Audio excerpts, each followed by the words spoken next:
Hello friends, welcome to குறிஞ்சிக்கதம்பம். நாம் இன்றைக்கி இன்ஸ்டண்ட்டாக 10 மினிட்ஸில் ஒரு குழம்பு எப்படி பண்ணுறதுன்னு பார்க்க போகிறோம். இது பொரிச்ச குழம்புன்னு சொல்லுவாங்க. பொரிச்ச குழம்பு ஒவ்வொரு ஏரியாவில் ஒவ்வொரு மாதிரி பண்ணுவாங்க.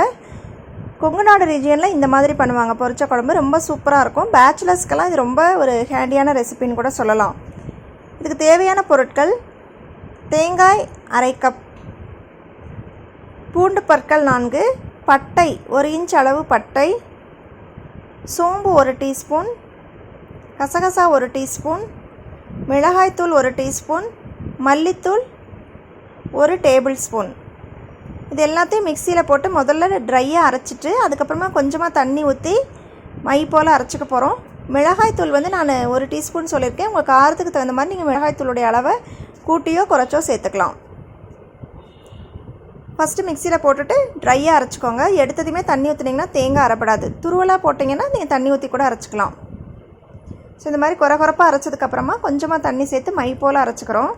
அரைச்சது ஒரு வேறு பாத்திரத்துக்கு மாற்றிட்டு அதில் கலருக்காக ஒரு 1/2 டீஸ்பூன் அளவு மஞ்சள் தூள் சேர்த்து கலந்து வச்சுக்கலாம்.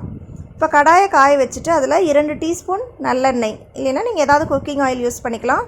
1/2 டீஸ்பூன் கடுகு, 1/2 டீஸ்பூன் சோம்பு தாளிக்கிறதுக்கும் போடுறோம். வெங்காயம், சின்ன வெங்காயம் சின்னதாக இருந்ததுன்னா முழுசாகவே ஒரு 10 வெங்காயம், கருவேப்பிலையெல்லாம் போட்டுட்டு, காய் கத்திரிக்காய் போடலாம். கத்திரிக்காய் இருந்ததுன்னா ஒரு 4-5 கத்திரிக்காய் இந்த மாதிரி பொடியாக கட் பண்ணி சேர்த்துக்கோங்க. கத்திரிக்காய் இல்லை அப்படின்னா நீங்கள் முருங்கைக்காய் கூட சேர்த்துக்கலாம். சேர்த்து நல்லா கலந்து விட்டுக்கோங்க.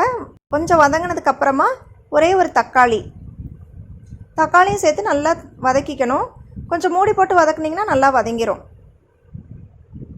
அதுக்கப்புறமா நம்ம அரைச்சி வச்சுருக்கிற விழுது சேர்த்துட்டு அதை கொஞ்சம் தண்ணி கலந்து சேர்த்துக்கலாம்.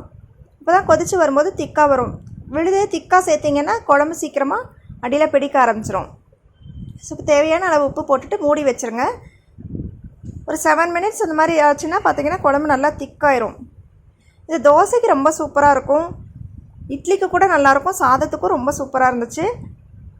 ஒரு 10 மினிட்ஸ் நமக்கு குழம்பு வைக்கணும், இல்லை கெஸ்ட் யாராவது வராங்க உடனே இன்ஸ்டண்ட்டாக குழம்பு வைக்கணும் அப்படின்னா இந்த குழம்பு கண்டிப்பாக ட்ரை பண்ணலாம். எல்லா பொருட்களும் வீட்டில் இருக்கிற பொருட்கள் தான். நீங்களும் ட்ரை பண்ணி பாருங்கள். ட்ரை பண்ணி பார்த்துட்டு எப்படி இருந்ததுன்னு உங்கள் ஃபீட்பேக்கை கமெண்ட்டில் சொல்லுங்கள். இதுக்கு முன்னாடி 15 மினிட்ஸில் எப்படி சாம்பார் வைக்கிறதுன்னு கூட போட்டிருக்கேன். அதோட லிங்க் டிஸ்கிரிப்ஷன் பாக்ஸில் கொடுக்குறேன், பாருங்கள். பிடிச்சிருந்தேன்னா உங்கள் ஃப்ரெண்ட்ஸோட ஷேர் பண்ணுங்கள். மறக்காமல் லைக் பண்ணுங்கள்.